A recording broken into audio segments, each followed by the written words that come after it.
49వ కీర్తన 1 నుండి 20 వచనముల వరకు. ప్రధాన గాయకునికి కోరహు కుమారులది గీతము. 1వ వచనము నుండి. సర్వజనులారా ఆలకించుడి. సామాన్యులేమి, సామంతులేమి, ధనికులేమి, దరిద్రులేమి, లోక నివాసులారా మీరందరూ ఏకముగా కూడి చెవియొగ్గుడి. నా నోరు విజ్ఞాన విషయములను పలుకును. నా హృదయ ధ్యానము పూర్ణ వివేకమును గూర్చినదై ఉండును. గూఢార్థము గల దానికి నేను చెవియొగ్గెదను.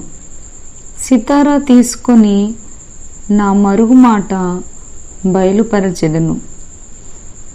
నా కొరకు పొంచువారి దోషకృత్యములు నన్ను చుట్టుకునినప్పుడు ఆపత్కాలములలో నేనేల భయపడవలెను.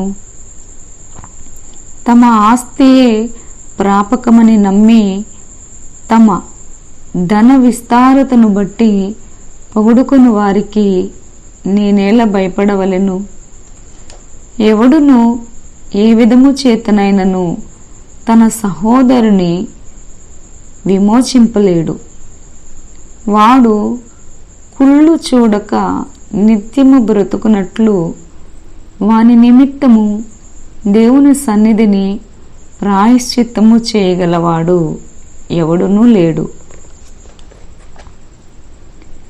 వారి ప్రాణ విమోచన ధనము బహు గొప్పది. అది ఎన్నటికి తీరక అట్లుండవలసినదే. జ్ఞానులు చనిపోదురను సంగతి అతనికి కనబడకుండా పోదు. మూర్ఖులను పశుప్రాయులను ఏకంగా నశింతురు. వారు తమ ఆస్తిని ఇతరులకు విడిచిపెట్టుదురు. తమ ఇండ్లు నిరంతరము నిలుచుననియు తమ నివాసములు తరతరములకు ఉండుననియు వారనుకొందురు. తమ భూములకు తమ పేర్లు పెట్టుదురు. ఘనత వహించిన వాడైనను మనుష్యుడు నిలువజాలడు. వాడు నశించు మృగములను పోలినవాడు. స్వాతిశయ పూర్ణులకును వారి నోటి మాటను బట్టి వారిని అనుసరించు వారికిని ఇదే గతి. వారు పాతాళములో మందగా కూర్చబడుదురు. మరణము వారికి కాపరి అయి ఉండును. ఉదయమున యథార్థవంతులు వారి నేలుదురు. వారి స్వరూపములు నివాసము లేనివై పాతాళములో క్షయమైపోవును. దేవుడు నన్ను చేర్చుకొనును. పాతాళ బలములో నుండి ఆయన నా ప్రాణమును విమోచించును. ఒకడు ధన సంపన్నుడైనప్పుడు వాని ఇంటి ఘనత విస్తరించినప్పుడు భయపడకుము. వాడు చనిపోవునప్పుడు ఏమీయో కొనిపోడు. వాని ఘనత వాని వెంట దిగదు. నీకు నీవే మేలు చేసుకొంటివని మనుష్యులు నిన్ను స్తుతించినను తన జీవిత కాలముననొకడు తన్ను పొగుడుకొనినను అతడు తన పితరుల తరమునకు చేరవలెను.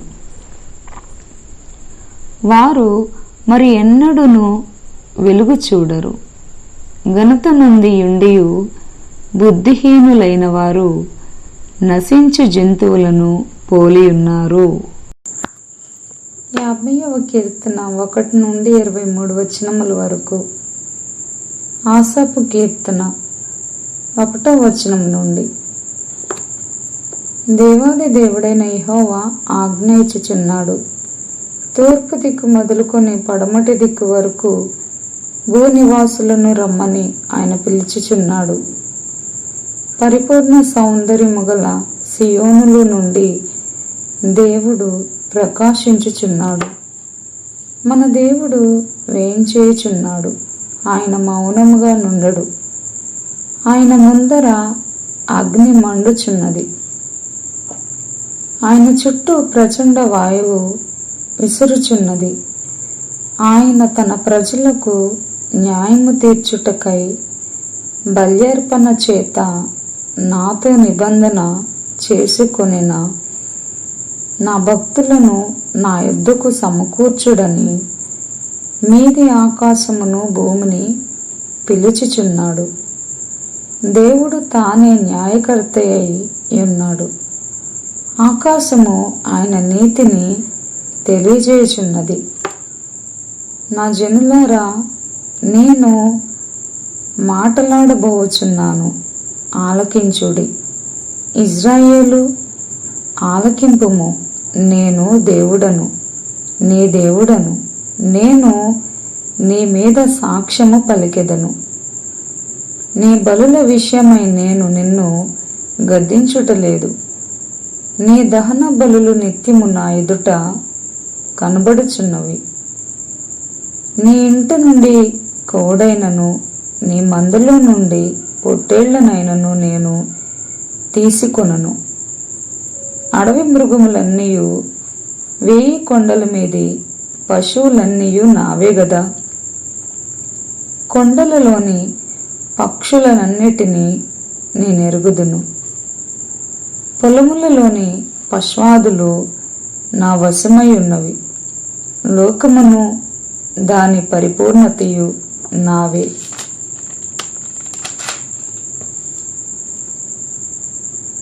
నేను ఆకలిగొనినను నీతో చెప్పను. వృషభముల మాంసము నేను తిందునా, పొట్టేళ్ల రక్తము త్రాగుదునా? దేవునికి స్తుతియాగము చేయుము. మహోన్నతునికి నీ మ్రొక్కుబడులు చెల్లించుము. ఆపత్కాలమున నీవు నన్ను గూర్చి మొరపెట్టుము. నేను నిన్ను విడిపించెదను, నీవు నన్ను మహిమపరచెదవు. భక్తిహీనులతో దేవుడు ఇట్లు సెలవిచ్చుచున్నాడు, నా కట్టడలు వివరించుటకు నీకేమి పని? నా నిబంధన నీ నోట వచించెదవేమి? దిద్దుబాటు నీకు అసహ్యము గదా. నీవు నా మాటలను నీ వెనుకకు త్రోసివేసెదవు. నీవు దొంగను చూచినప్పుడు వానితో ఏకీభవించెదవు. వ్యభిచారులతో నీవు సాంగత్యము చేసెదవు. కీడు చేయవలెనని నీవు నోరు తెరుచుచున్నావు. నీ నాలుక కపటము కల్పించుచున్నది. నీవు కూర్చుండి నీ సహోదరుని మీద కొండములు చెప్పుచున్నావు. నీ తల్లి కుమారుని మీద అపనిందలు మోపుచున్నావు. ఇట్టి పనులు నీవు చేసినను నేను మౌనినై ఉంటిని. అందుకు నేను కేవలము నీ వంటి వాడనని నీవనుకొంటివి.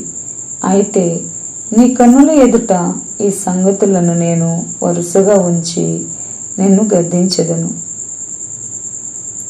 దేవుని మరచువారులారా, దీన్ని యోచించుకొనుడి.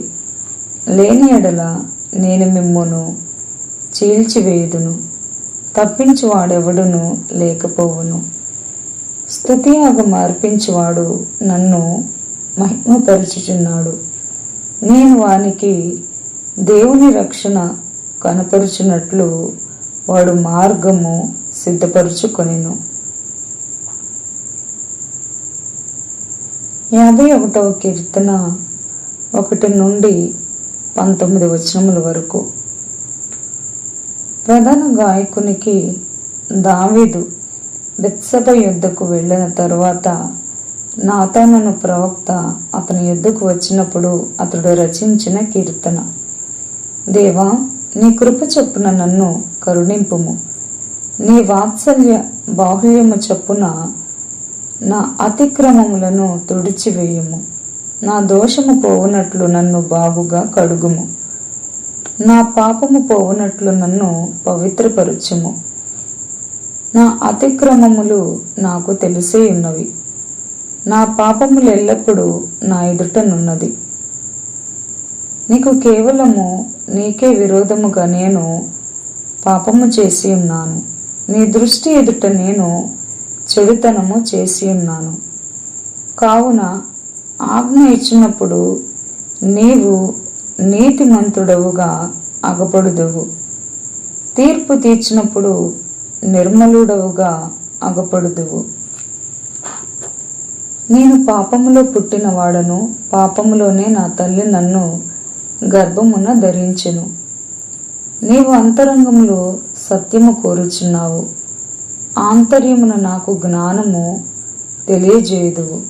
నేను పవిత్రుడనగునట్లు హిస్సోపుతో నా పాపము పరిహరింపుము.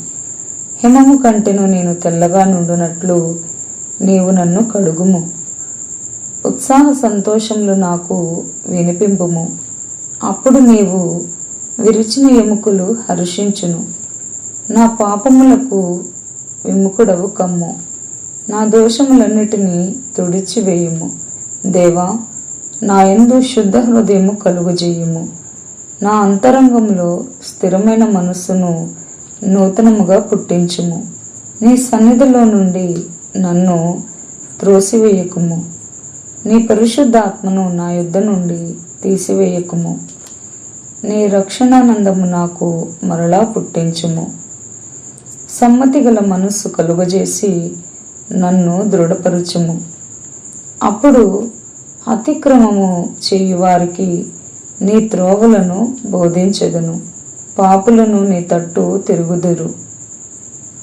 దేవా, నా రక్షణకర్తయగు దేవా, రక్తాపరాధము నుండి నన్ను విడిపింపుము. అప్పుడు నా నాలుక నీ నీతిని గూర్చి ఉత్సాహగానము చేయును. ప్రభువా, నా నోరు నీ స్తుతిని ప్రచురపరచినట్లు నా పెదవులను తెరువుము. నీవు బలిని కోరువాడువు కావు. కోరిన ఎడల నేను అర్పించుదును. దహన బలి నీకు ఇష్టమైనది కాదు. విరిగిన మనసే దేవునికి ఇష్టమైన బలులు. దేవా, విరిగి నలిగిన హృదయమును నీవు అలక్ష్యము చేయవు. నీ కటాక్షము చెప్పున సియోనుకు మేలు చేయుము. యెరూషలేము యొక్క గోడలను కట్టించుము. అప్పుడు నీతియుక్తములైన బలులను, దహన బలులను, సర్వాంగ హోమములను నీకు అంగీకృతములగును. అప్పుడు జనులు నీ బలిపీఠము మీద కోడెలను అర్పించెదరు.